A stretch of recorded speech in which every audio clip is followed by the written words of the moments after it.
Thank you all for being here for the keynote of our Interdisciplinary Arts and Humanities Conference. Before I introduce our speaker for this evening, I'm going to start by reading our land acknowledgement. The Washington State University Pullman campus is located on the homelands of the Nunapulu tribe and the Palouse people. We acknowledge their presence here since time immemorial and recognize their continuing connection to the land, the water, and the air. As I said, this is the keynote address for this is our second iteration of the Interdisciplinary Arts and Humanities Conference. It's a conference that we're putting on for Arts and Humanities fields at WSU for undergraduate. So all of our presenters tomorrow will be undergraduate and graduate students in various fields across the arts and humanities, and they will be presenting in a variety of formats. We've got people doing presentations, storytelling, doing musical performances, reading poetry. So it'll be a really great evening. And MA is here today to kick us off with our keynote. I'm very happy to introduce Dr. M.A. Miller. M.A. Miller is an assistant professor of gender, race, and health in the Women's Gender and Sexuality Studies program at Washington State University. In 2026 and 2027, he will be an American Council of Learned Societies Fellow and on sabbatical while completing his monograph, Gender Unsupportably, 8 Times Parent. The book examines how imperial Anglophone literary, legal, and scientific archives registered trans embodiment as a product of heterogeneous pressures, geological, environmental, political, and racial, rather than as a modern identity category.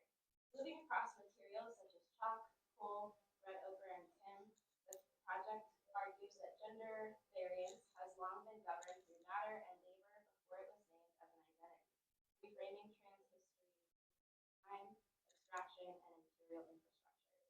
Miller's work has appeared or is forthcoming in Victorian Studies and European Romantic Review, Transgender Studies Quarterly, and Studies in English Literature, 1500 to 1900, among others. In addition to his scholarly research, he serves as the lead sponsor of the Black Prisoners Caucus at Coyote Ridge Correctional Center, where he works with Black incarcerated men to support educational and community building initiatives and to cultivate ongoing connections between the caucus and the WSU community. He also advises curriculum development for the gender affirming at the Washington State University Elton S. College of Arts. And if you're thinking, wow, that's a lot, it is. He does a lot. He's very actively involved in the department and on campus. We're very thrilled to have him here this evening. So please join me in welcoming him. Thank you, Sarah. Thank you so much to Sarah and to Chris when they get here, and to the Paul Art Center, and to my students, who I see lots of really good, friendly faces in the crowd. So I'm very happy to have you here as well as the rest, as the rest of the community. No. Now is it not going to work? Cool, that's fine. We can do it this way. No, nothing's going to work. Everything's frozen. There, okay. Hey, that's, it was all fixed before you all got here, so I blame all of you.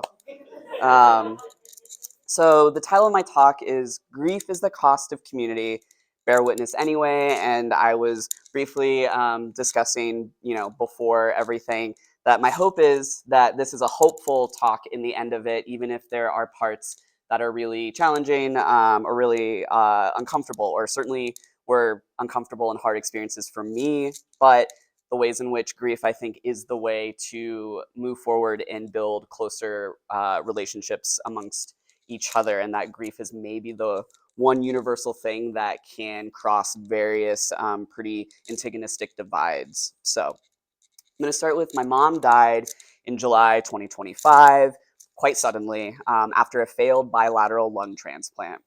By this point, I had been volunteering with the Black Prisoners Caucus, BPC, a 50-year-old Black prisoner-led education and rehabilitation program, for nearly 6 months. The grief of being orphaned at 35 was profound. It was as profound as the rapid decline of her body and its refusal of lungs that her mind had already embraced. Though the lungs are not her own, completely unfamiliar, totally other, my mom's mind transcended bodily difference, becoming a kind of fleshly plural self. Transplant patients are not legally entitled to information about their organ donors. I remember the doctor explaining to my mom that in order to improve her chances of matching with a donor, she would need to be willing to overlook certain immediate factors, like donors who are HIV positive or may have hepatitis C. She was hesitant at first, stuck in the moral quagmire that follows individuals who are resolutely known by their diseases.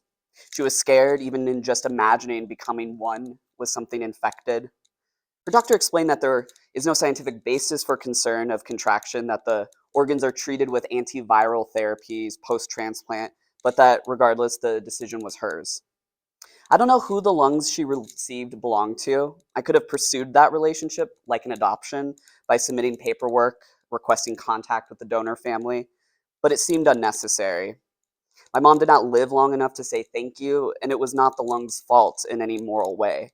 Knowing more would not have made my grief any less. But witnessing my mom overcome her fear, her willingness to become with all kinds of others, has reshaped how I now approach life. What people do not tell you about mother loss is that the deep reservoir of grief is skipped across by pebbles and stones, producing ripples of sorrow that radiate outward across the water's surface. Family members become estranged, and friends become exes, all become former to your often necessarily self-enclosing grief. Look at me, talk about me, think of me, these formers beg and plead of the grieving self. It seems to me that the choice such formers request is between their self and the grieving self, but what if there was an alternative construction that did not ask a self to sublimate or silence its existence in service of someone else's? What if grief is the means by which the self-other dyad transcends its isolated, alienated containers, becoming instead an ecosystem, like my mom and the stranger's lungs she adored, one where difference remains, but collectivity fuses parts into a communal whole? So what might it mean to fully embrace an other's suffering? What if the grieving self is not expected to overcome loss in a narrative of triumph? Like my mom, whose mind loved her new lungs despite her body's rejection, who continued to move closer to that which was other to her rather than away, how might we bear witness as a means of community praxis? These are some of the questions I hope to explore in this keynote today through my position as lead sponsor for the BPC at Coyote Ridge Correction Center in Connell, Washington. This talk begins from that convergence between personal loss, ethical relation, and the practice of building community under conditions of constraint. The witness in bearing witness, a role I am asking all of us to occupy, comes from an Old English root meaning to know, and grows out of two traditions: the juridical, which emphasizes the attestation of fact, testimony, and the theological, which understands witnessing as a kind of moral mirror, where observation functions as an act of conscience. What if bearing witness does not culminate in knowing? What if it requires us instead to set aside the authority of what we think we know? This tension is also not new. Thomas à Kempis, the 15th century German-Dutch Catholic priest, writes in the devotional text of The Imitation of Christ that the joy of a good man is the witness of a good conscience. One way to interpret this quote is that there are people worthy of being witnessed, those of good conscience, and those who are not, those of supposedly bad conscience. The word conscience comes from the classical Latin, meaning holding of knowledge in common and being privy to a crime, complicity, private knowledge. And that commonality is the part that I really want us to take and glean from this definition. In both its juridical and social senses, conscience produces knowing as a moral imperative, ethics as a matter of being properly informed, of holding or accessing the right kind of knowledge. But what if ethics does not begin there? What if a true ethics requires the relinquishing of this condition, that we do not need to know in order to respond? Perhaps conscience is not the possession of knowledge about the other, but simply the recognition of suffering itself, a way of responding to suffering without needing to know who we encounter. In this sense, ethics is not a matter of knowledge at all, but of exposure, of remaining open to the other without the protections that knowing provides. Here I want to argue that all who suffer bear a kind of good conscience, And I don't mean that as moral purity or as purity of action, but as a demand to be responded to without being fully known.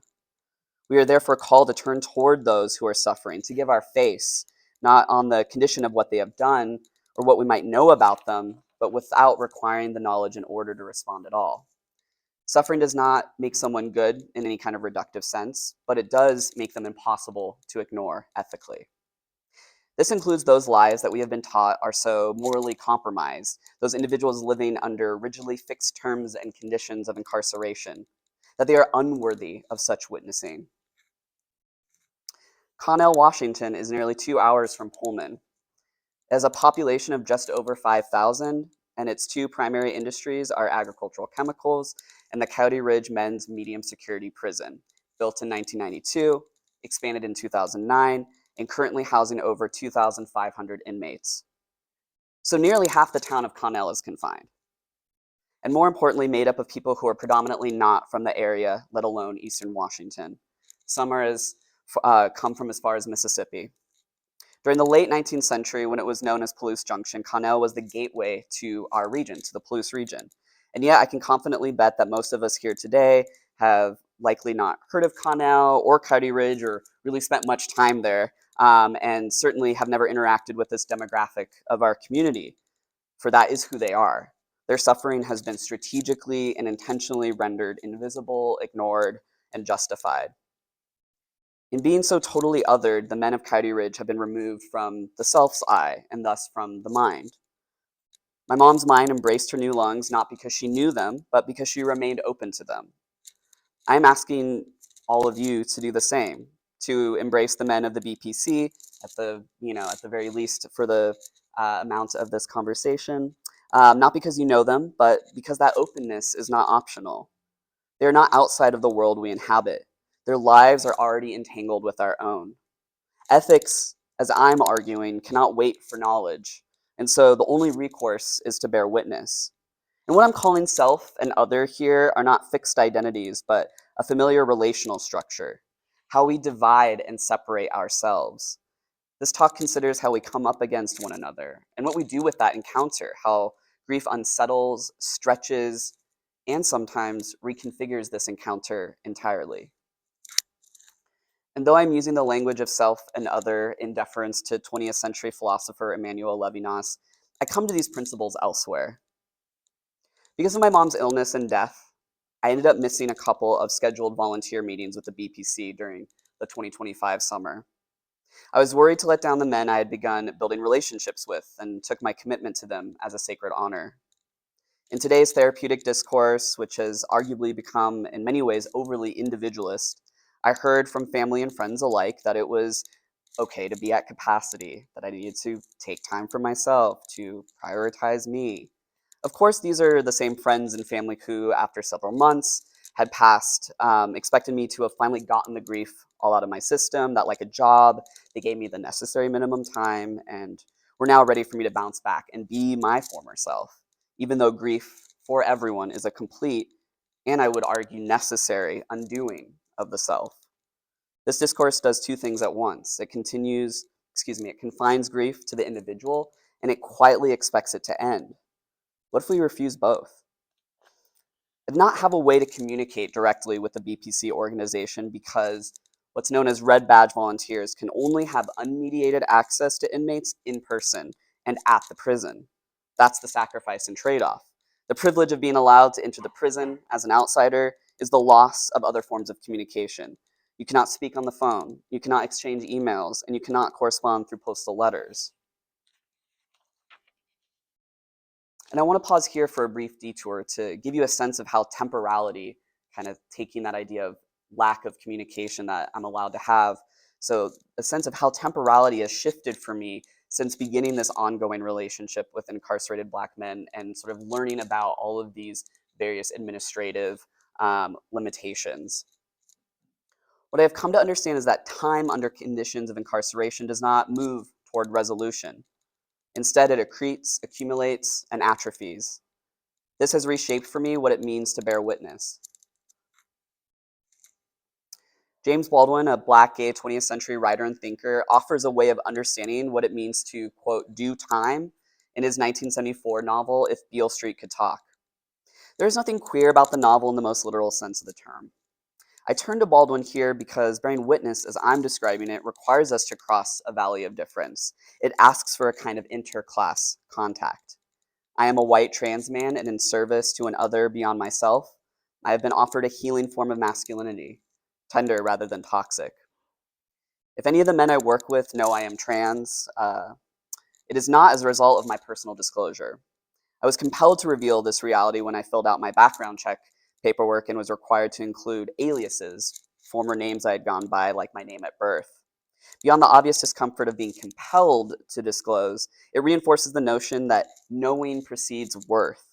I've been asked why I haven't revealed my trans identity to the BPC, with the implication that the only reasons I have chosen not to is out of fear of bodily harm or perhaps emotional rejection. But the more quotidian truth is that my transness, veiled or unveiled, is not central to bearing witness. Such an ethical act discourages such transparency and instead embraces a kind of radical opacity. Not secrecy, but a refusal to make knowledge the condition of relation. I need not know what each BPC man has done a priori of the fact of our collaboration and my decisive obligation to them as members of my community.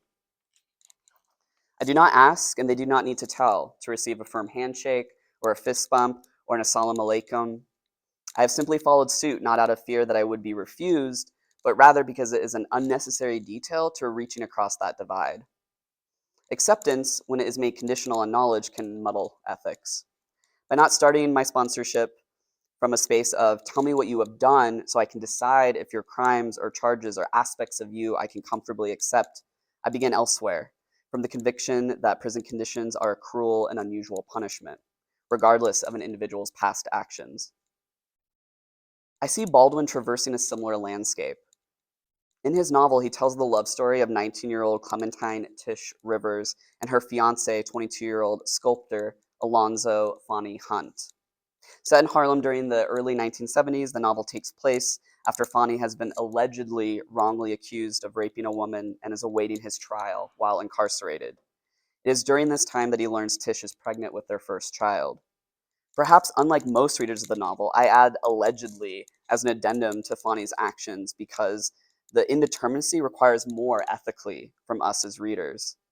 It may be easier to root for Fani as an innocent black man. In doing so, the racism of the carceral system appears as a mistake, rather than an integral moral structure to it. But Baldwin disrupts that logic entirely. Fani lived now in time with the roar and the stink and the beauty and horror of innumerable men, and he had been dropped into this inferno in the twinkling of an eye. In Baldwin's phrasing, incarceration does not follow judgment, it precedes it. One is dropped into the infernal suddenly before judgment can be rendered. Time is taken first. Explanation comes after, if it comes at all. Baldwin's use of and collapses causality, revealing how incarceration removes someone from the time of social life before knowledge can intervene. Carcerality operates through a temporal shortcut that precedes epistemology. Though we claim justice requires evidence and truth requires process, the system acts as if it already knows the answer. Though Baldwin demarcates Fani as our male lead, he does not set him apart from the other innumerable men whose beauty alone interrupts the violence of prison. In this sense, we are already out of time. We cannot wait for truth before we respond ethically, which means accepting that we may never know whether Fani did or did not commit the reported crime. The novel demands that we confront the inhumanity of prison regardless of his actions. We are forced to decide whether we are willing to cross the divide for an other without the ease of a quantifiable truth or quantifiable truth of innocence or guilt. Baldwin's novel opens with Tish visiting Fani where she laments to the reader, I hope that nobody has ever had to look at anybody they love through glass. Consider this. Duke, a member of the Black Prisoners Caucus at Cowdy Ridge, known lovingly as a legal beagle because of his legal acumen, has been denied an extended family visitation, what was once distastefully called a conjugal visit. He was given the reason that a 26-year-old mark on his record that does not involve his wife, the loved one requesting the visit, stands in the way of her embodied presence beside him. Last month, I was standing beside Duke as he rushed to shuffle several sheets of paper about his appeal to me as our meeting wound down and the muffled static called inmates back to their cells. In his appeal, Duke notes critically that extended family visits are predicated upon whether or not the loved one can be justifiably understood as endangered by the visit.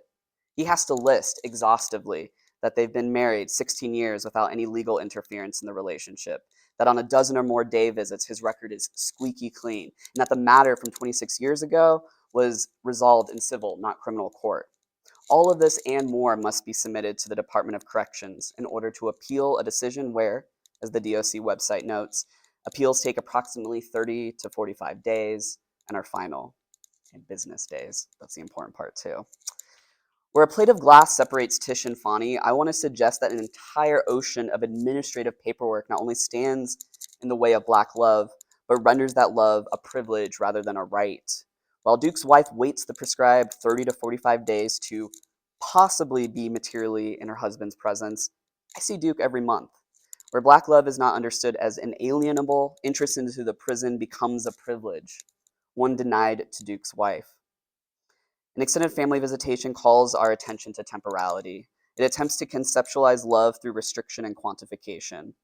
Time cannot be meaningfully extended once it has been forcibly constricted, an effort ultimately to evacuate Black love's capacity to transcend that spatiotemporal limit. One of the most moving scenes in Baldwin's novel is when Tish conceptualizes the temporality of incarceration. Time. The world tolled like the bells of a church. Fonny was doing time. In 6 months' time, our baby would be here. Somewhere in time, Fonny and I had met.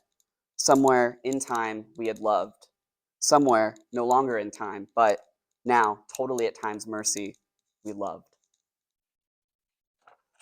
Over the past decade, I have interpreted this passage as suggesting that freedom means being in time, just in time to see one's child's birth, just in time to meet the love of one's life, while incarceration disjoints time from social life.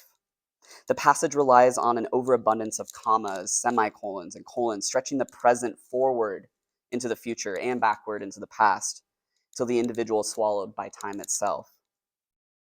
So many of the men I work with are, in this sense, living out of time. When all you have is time, it ceases to function as a meaningful shared measure. Many identify themselves during BPC meetings by the number of years they've been down, which spatializes time, phenomenologically aligning a physical removal from society with a temporal one as well. Tank, though built like one, exudes a gentle elder wisdom and an effusive hopefulness while serving a life sentence. He was just a juvenile when he was incarcerated. He's been down 33 years. I am 36. Tank's time is as old as I am. Even as Baldwin renders time something that stalls and swallows, Black love does not get consumed or eroded. Tank's time, being down, is a labor of love, a love that, though at times mercy, refuses to be governed by it. This is what the men mean by holding it down, another kind of downness that sustains relation even through a condition of temporal dislocation. Holding it down names a form of Black love that persists even when time no longer moves as it should. This is where love becomes instructive for witnessing. It asks us to think differently about historical time, about whether the past is something that accumulates behind us or remains active in what we carry forward.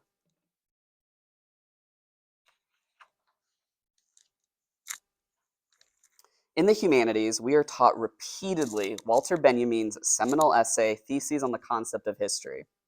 He wrote it as he fled the Nazis, ultimately taking his own life at the French-Spanish border, trying to escape the Third Reich. I read this essay in my Introduction to Graduate Studies course when I began my PhD at UC Davis, and then a semester later in my course with the late queer theorist Elizabeth Freeman on philosophies of time. His theses still productively haunt how I approach history. Benjamin offers a theory of history that refuses linear progress.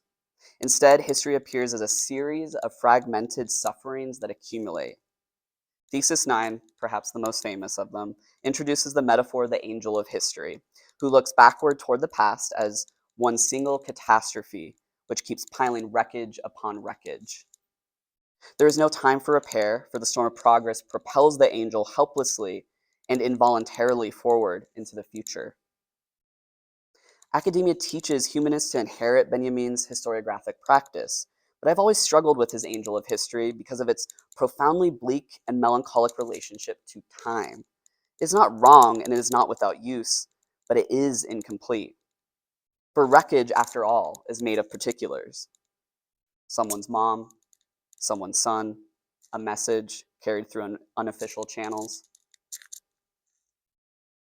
One need only pass through the yard between S building and M building, and even K building of Coyote Ridge, which all look exactly alike, to see Benjamin's thesis in action.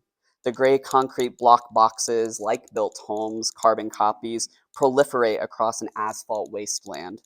Nothing blooms here but the hardy weed that pierces molten black tar, where inmates are sometimes tasked with a dystopian Zen garden, the push and pull of gravel into perfect mounds spelling things like God bless America on the 4th of July, that reads more like an SOS. Benjamin teaches us to see the lives buried beneath carceral administrative debris, and how prisons produce a condition of interrupted repair. But if Benjamin teaches us how to see the accumulation of wreckage, he does not necessarily teach us how to live within it.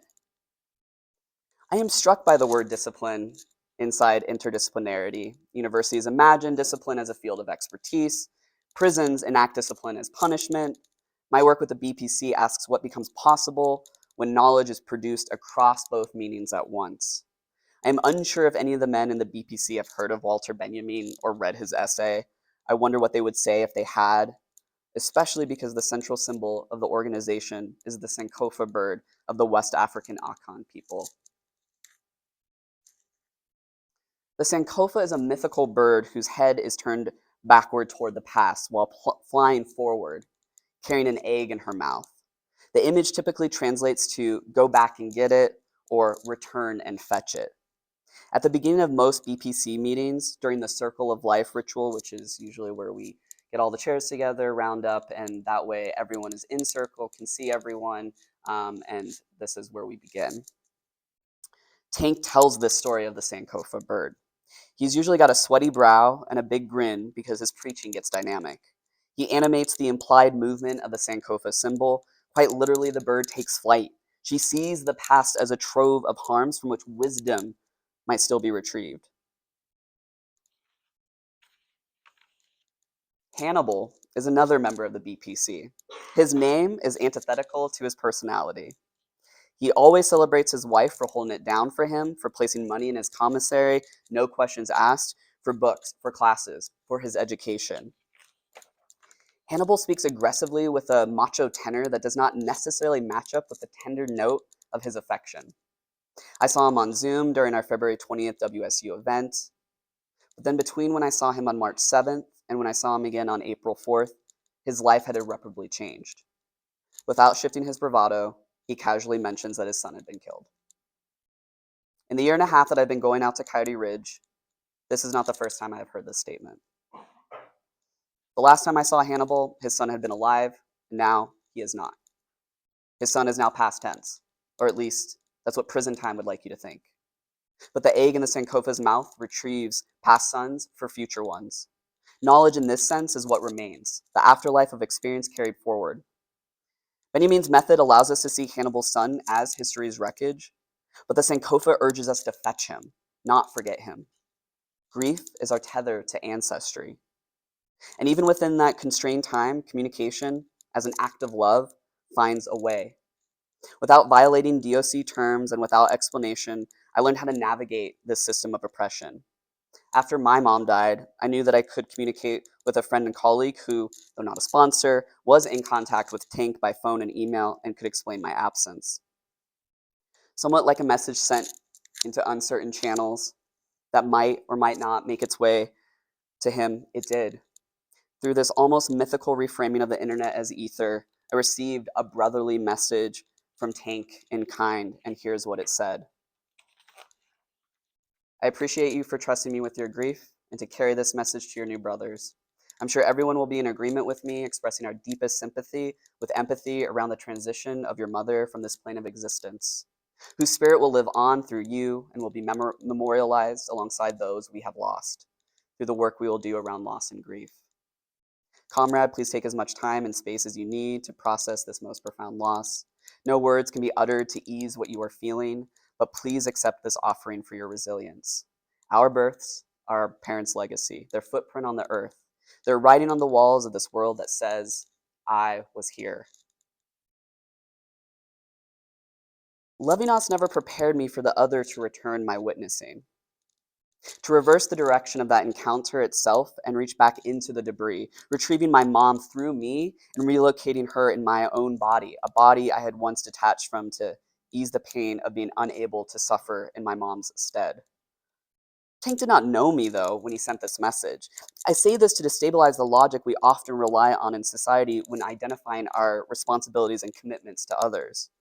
The formula often goes, one must know someone first in order to decide if they are deserving of the self being committed and responsible to them. In this iteration, knowledge precedes ethics. At the time of my mom's death, I had only been sponsoring Coyote Ridge's BPC chapter for 5, maybe 6 months. I'd only been out to the prison 5, maybe 6 times.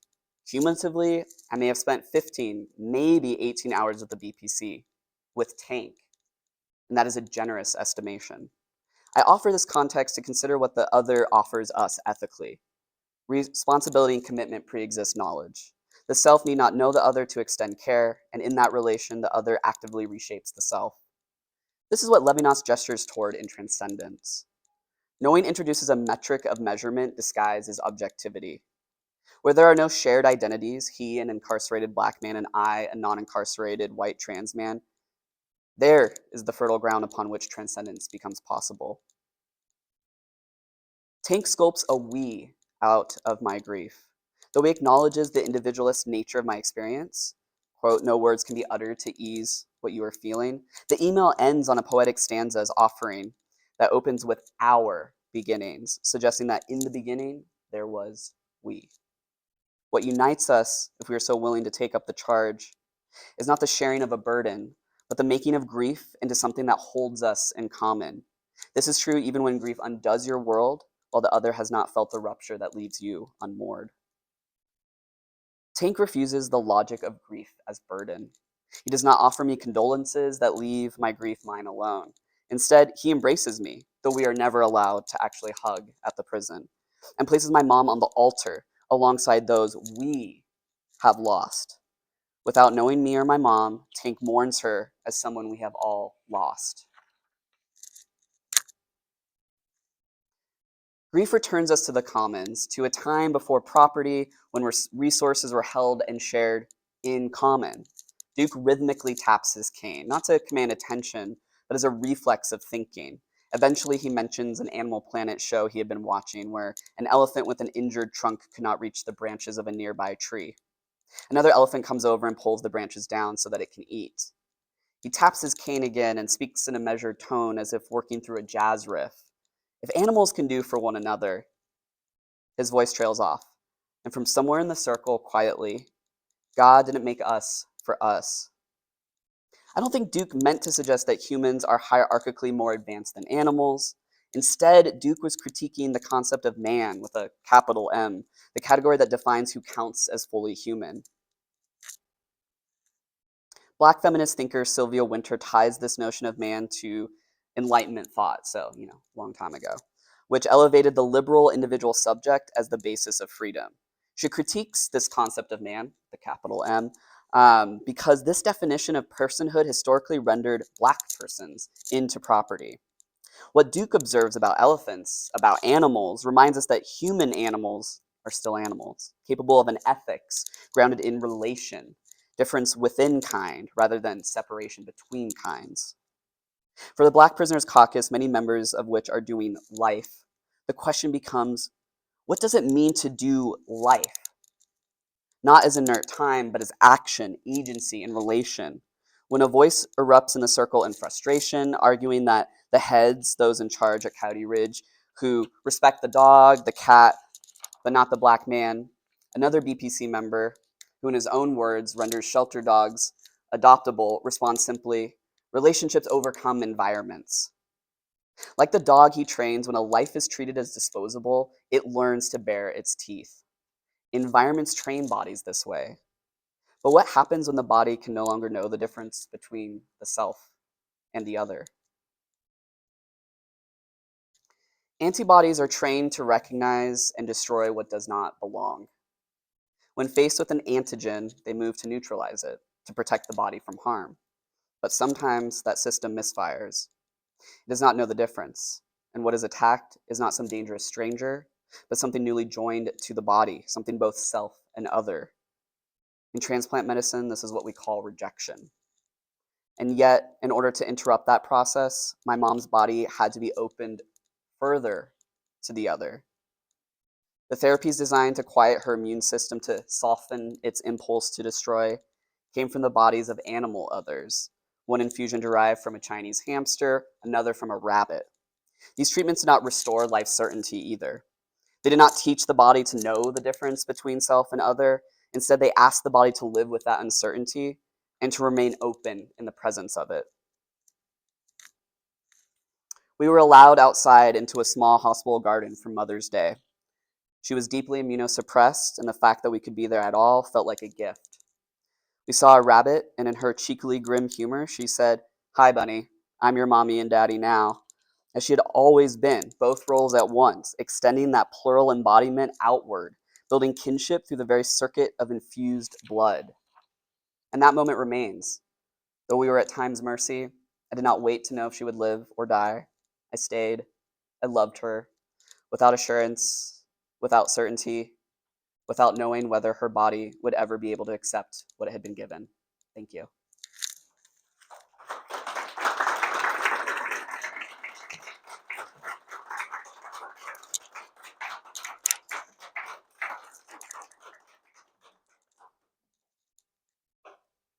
What you guys do is awesome. Okay, we are going to open up to Q&A now. Also, feel free to go get some more snacks if you'd like. But if you have any questions for Dr.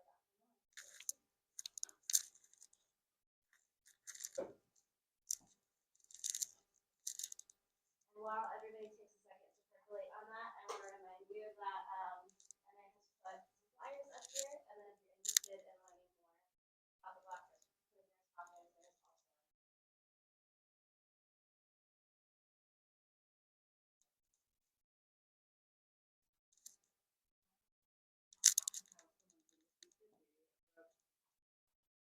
Yeah, so what often happens is that if you are someone who's probably going to be incarcerated in a long-term prison, it is not, you don't necessarily have to be in the state where you might have committed a crime, it's wherever there's room. So there's folks from LA, there are folks from Mississippi, folks from North Carolina. A lot of the men that I specifically work with, I don't think any of them are from Eastern Washington. The closest is Seattle, Tacoma. And some of the folks or some of the Black Prisoner Caucus members who have been released typically through clemency work, when they came out for the WSU event in February, that was their first time coming to Eastern Washington that wasn't through a means of incarceration. And so it was both I think, experience that felt really exciting eventually, but was really terrifying to imagine that the last time they were restrained when they were coming to our space. Yeah.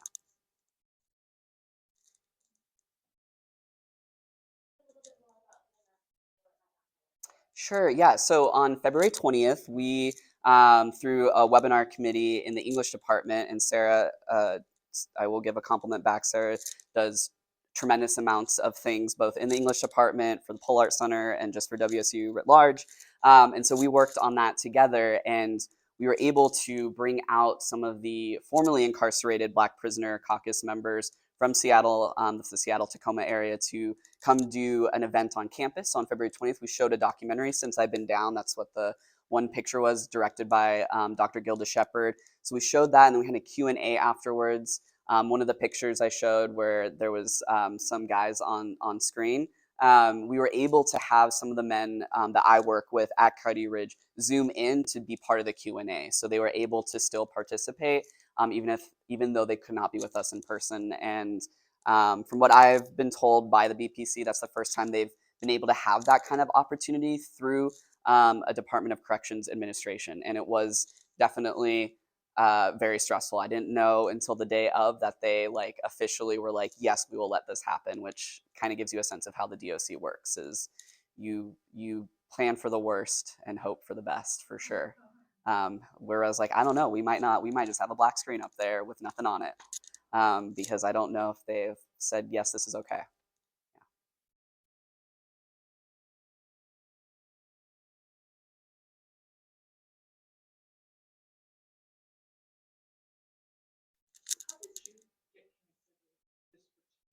Mm. So there's a historian at University of Washington named Dan Berger who I was put in touch with when I first moved here because of my sort of previous, much more localized, much more. When I lived in Sacramento during graduate school, I did a lot of volunteer work or a lot of jail support during COVID-19. So at the jail level, very different. So I often was just on a team of volunteers who would go and basically sit in a trailer outside of the jail, the county jail in Sacramento, because folks would be getting released, but they typically would not want to release them at a time when we would be there to offer them sustenance, shoelaces, a phone call, because they don't really have anything when they come out of jail. And so like sometimes I'd be there from like 12 to 3 in the morning because they would try to choose strategic times where they would assume no one would be willing to be up and caring for folks that are coming out. So usually like we'd have like top ramen, clothing if they needed it, a phone they could borrow, all that kind of stuff to try to help them make some semblance of next steps. So I had that experience and then put some feelers out when I moved, amongst friends, who put me in touch with Dan, and he mentioned, oh, you got to meet Tank. Tank is now incarcerated at Coyote Ridge. He used to be incarcerated down in Seattle, and he would love to work with you. And so that was kind of how it got started. Yeah.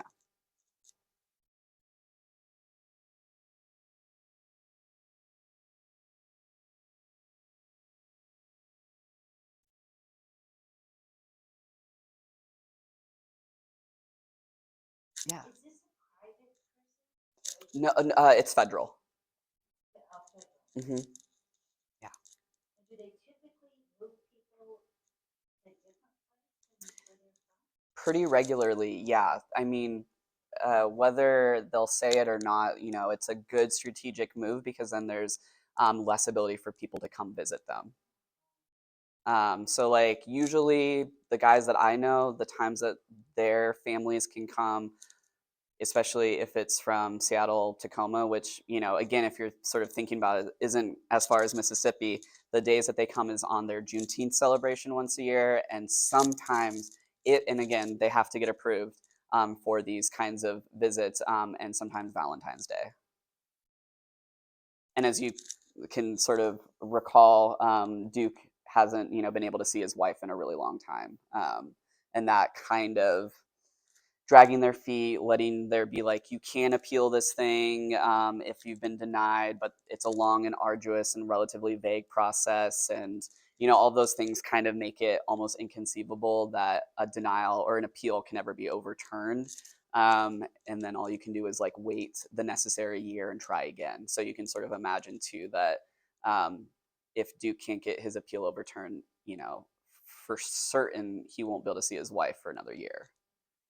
And I love that, when he was explaining to me in his sort of just impassioned speech, he's like, I just want to sit on the couch and watch TV with her.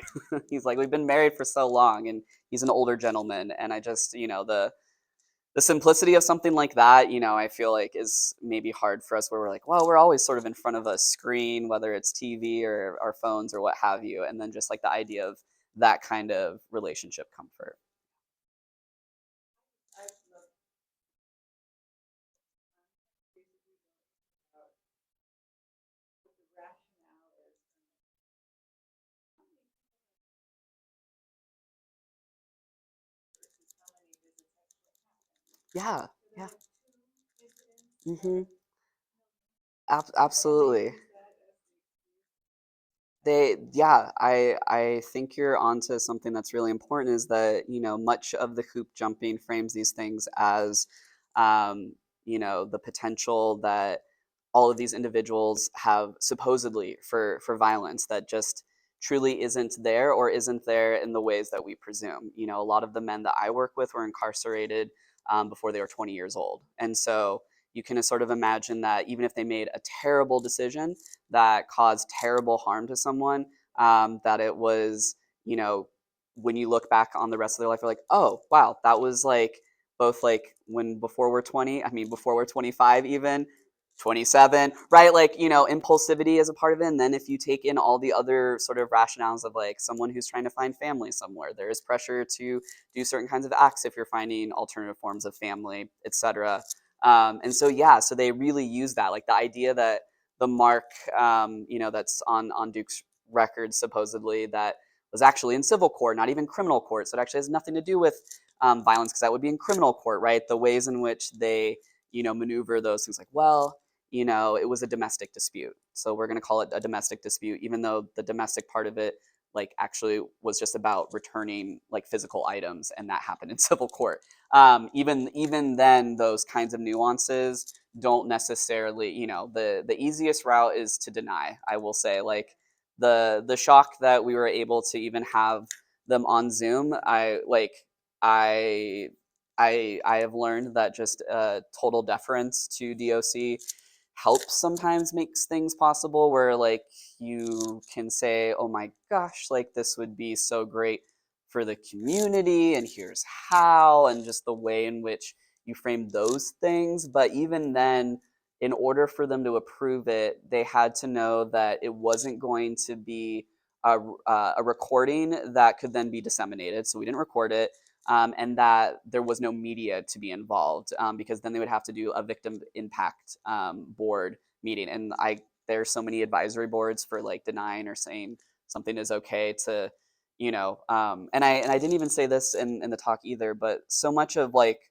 the reason why I sponsor them is because they cannot convene as a group. And so like most of them don't live in the same cell buildings or cell units anyways. But they cannot convene as a group without an outside person who comes there and sits with them, basically. And so there's this way in which, um, very sort of in a denigrating way, they need a babysitter to have privacy, where it's like we can have closed door meetings, they can run the meeting, do whatever they want to do, and I'm just there to allow it to happen, really. I learn a lot from doing that, and I participate tremendously, like, but I'm not there as the like facilitator in charge by any means. They have their own lateral leadership. I'm there. I'm the copy runner when I'm allowed to make copies, because I am most of the time if the guard is nice. Um, but yeah, the ways in which the maybe one action that has landed them into life sentences is sort of utilized as a perpetual fear of aggravated violence is really shocking when then you meet these individuals. Like I said, or like I showed, the email from Tank was one of the things that really got me through the first few months of my mom's death. And, you know, I had very minimal conversations with him, because it felt like, oh, this person doesn't really have to like grieve with me for any reason. Like, in fact, he could just see me as like, oh, this person is what allows us to get what we need. And he doesn't see that way. And none of them do. They see this as like even if we are incarcerated, and even if we may leave this prison only in a body bag, we want to be a part of the larger community. And like, how can we do that? How can we do that even if we are physically here? And so they always want to work with students. They always want to work with our larger community. They want to have conversations. They want to like learn and teach. And I love that, you know, that's the way in which they, you know, are doing time, spending time. Um, can you talk a little bit about the dynamic of being that supposed like that babysitter and being white? Yeah. That must be weird. Yeah, you know, I thought it was weirder in my mind going in, like fearfully thinking like, how is this going to work, than it actually is. I like, for all intents and purposes, like it does not feel that, you know, integral to our meetings. Actually, you know, I um, am not as conscious of it as I was in that sort of like first initial going out there and being like, okay, like how is this gonna work? Like how can I like make sure that I, you know, am very like open to knowing like what is useful and helpful for me, and not I'm coming in. I mean, if anything, I was perhaps more worried that the friction would be like the fact that I'm a professor, and that like and instead, you know, that has been like again, it feels very brotherly.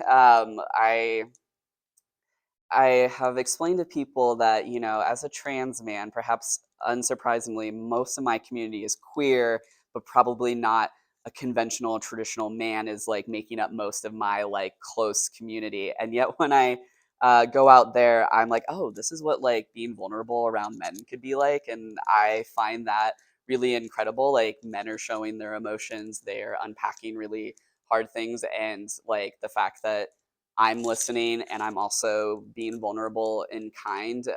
It really builds a really lovely relationship. Like I feel like I genuinely do have a lot of brothers that I'm trying to, you know, do what I can on the outside, and they're also like taking care of me too. When I first came back after my mom had passed away, and Tank had let folks know to his best of his ability, because it's really hard to pass messages along to different cell blocks or cell units. You know, they all came up and you know, when since we're not allowed to hug, you know, instead of giving me a handshake, they all just, you know, came up and kind of did like a long paused handhold, you know. And I, again, just things that like are very feel very counterintuitive, both that like you can find tenderness in prison, but also like a really beautiful form of like masculinity that I don't really have access to outside of those meetings that I go to. And I think like they take very seriously building relationships. So my whiteness is, if anything, something they just like to neg me about, or like how tall I am, which is not very. You know, those are the kinds of things where it feels like, you know.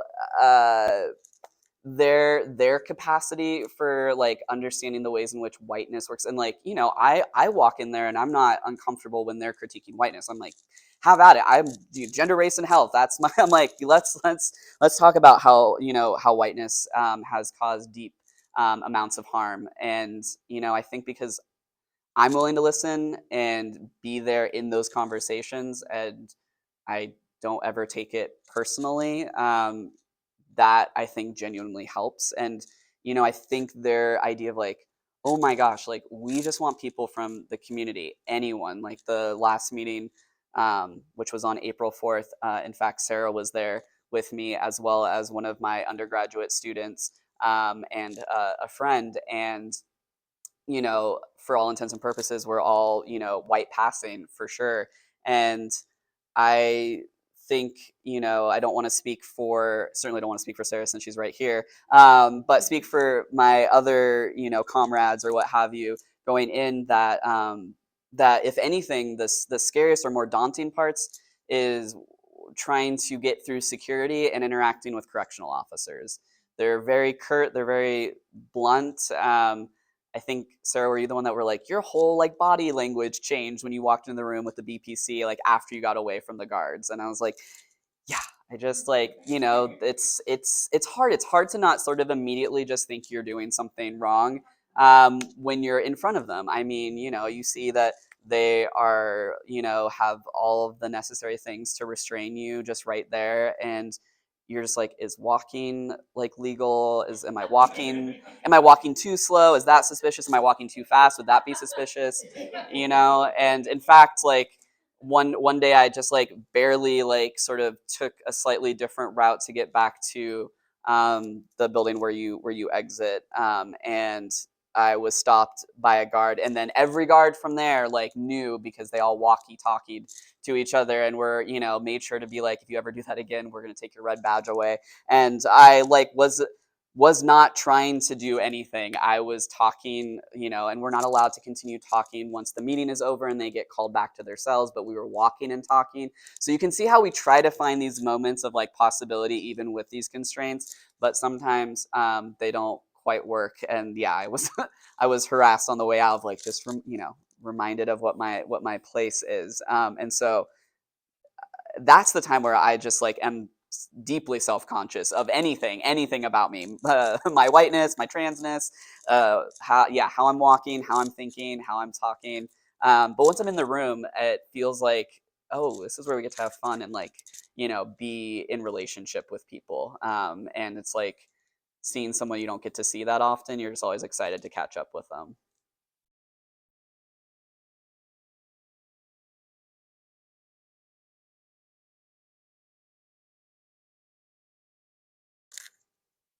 I don't want to put you on the spot, Sarah, but you could add to your one experience so far. No, I definitely agree with everything you just said. I felt hence it's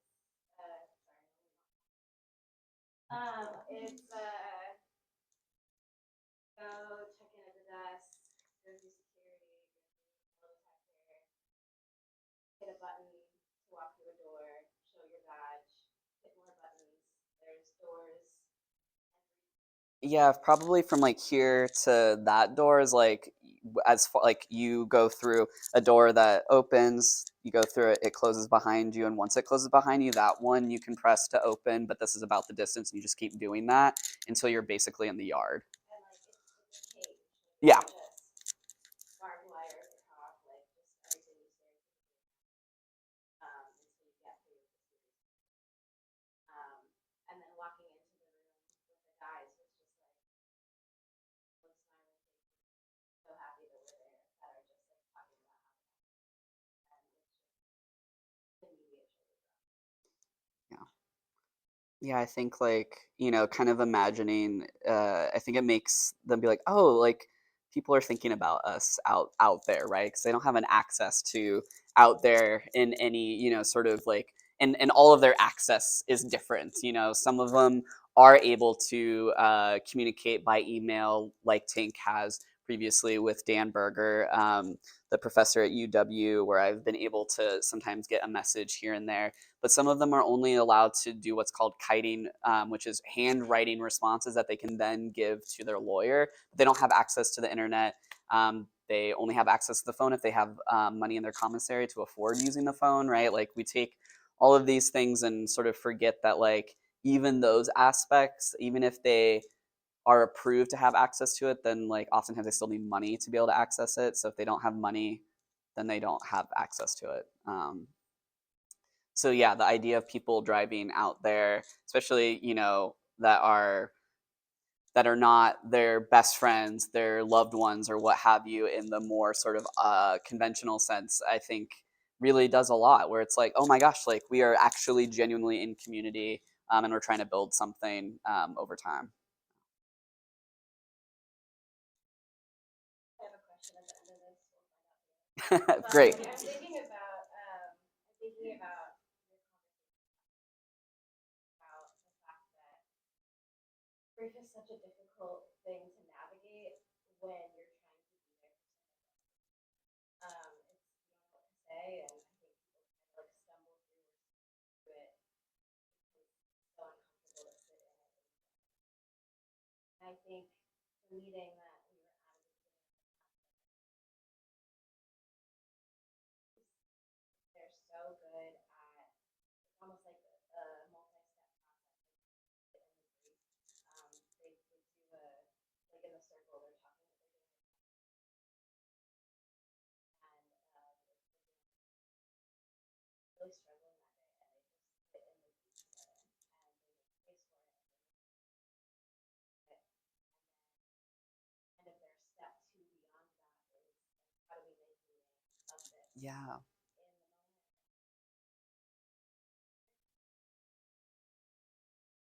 that have the potential. Yeah. And so sitting in it and feeling it and not gonna I'm sorry it away or it's so beautiful because I feel like that's the step that we don't always know how to do. Yeah. And so I think that just from that one meeting, like, I felt like I learned so much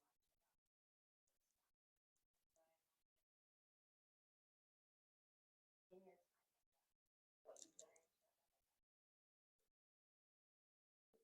Yeah.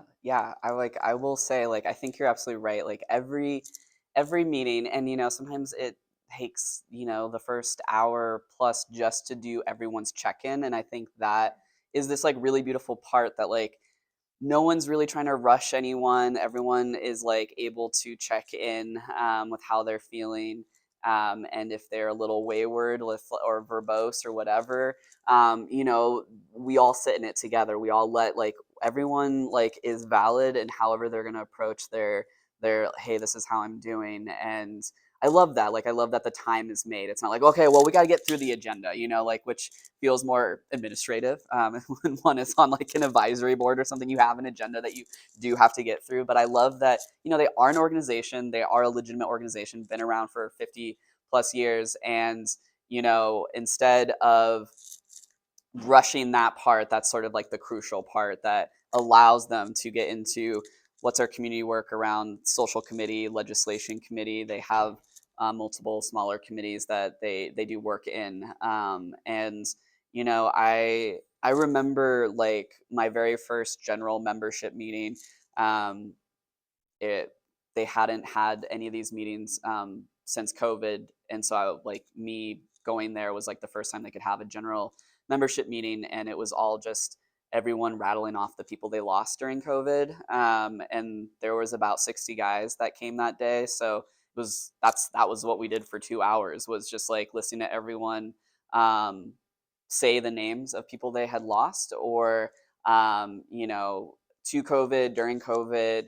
And there was something about the fact that it wasn't like a call and response, like I will do this and then we all go I'm so sorry, or it's like it's all being put into the middle together, and then we're all holding all of the grief together, rather than this sort of separateness of it all, or like one person's allowed to put their grief in the middle and everyone else has to like de-hierarchize their grief. But instead it's all lateral. It's like, no, let's just pile all the, like, we're all grieving on something, so let's put it all together, and not say like, well, your grief isn't as bad as mine because I lost this, or I lost this person and you only lost this person, right? There's none of like, that's not even a thought in anyone's mind, I don't think. And I think that's what's really powerful about the way that they do grief, and something that I think teaches me more in my own sort of relationships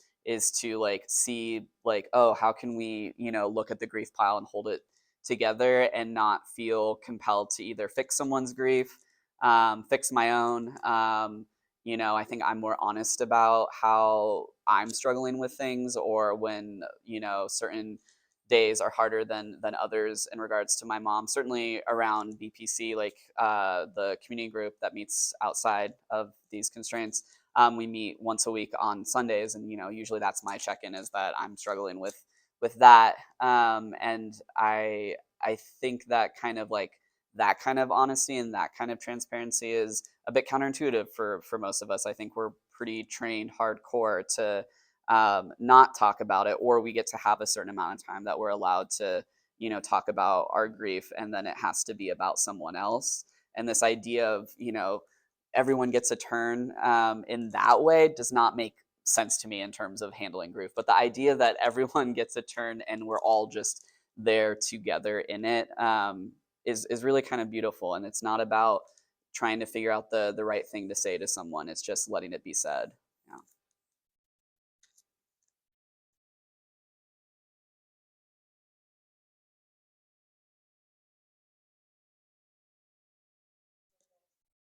Really show up.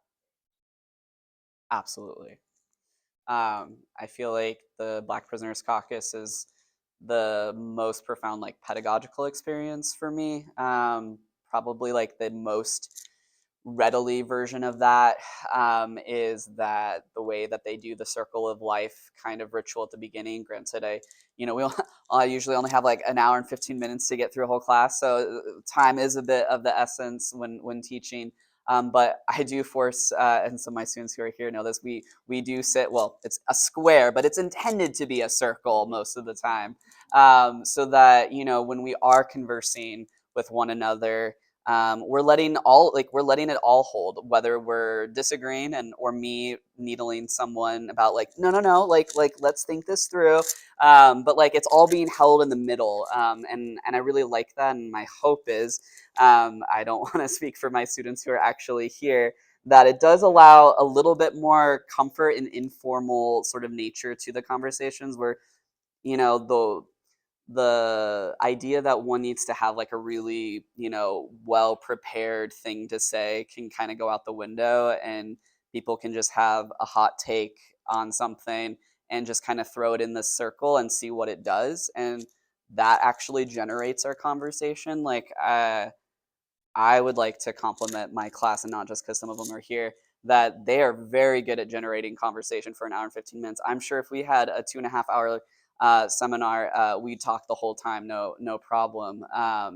Because everyone has something to say, and I know we always end where like some folks are like, I didn't get to say these other things that I wanted to say, and I think that energy comes from moving the room around, right? That like the being positioned at the front, and like in Brian 404, if anyone's ever taught or walked in that building, all of it is like super tech heavy. So there's like 20 million different like TVs, so you can like be like 3 people to a TV in this classroom.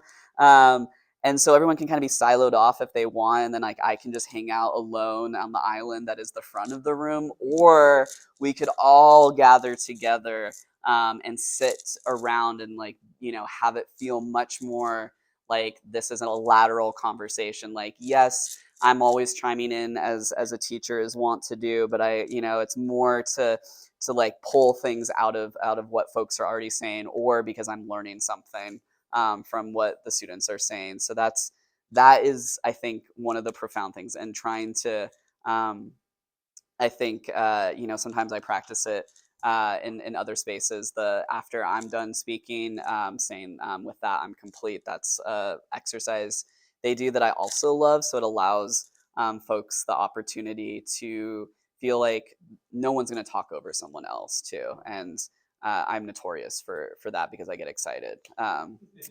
It's like I can't turn it off, but I do try to learn and grow myself.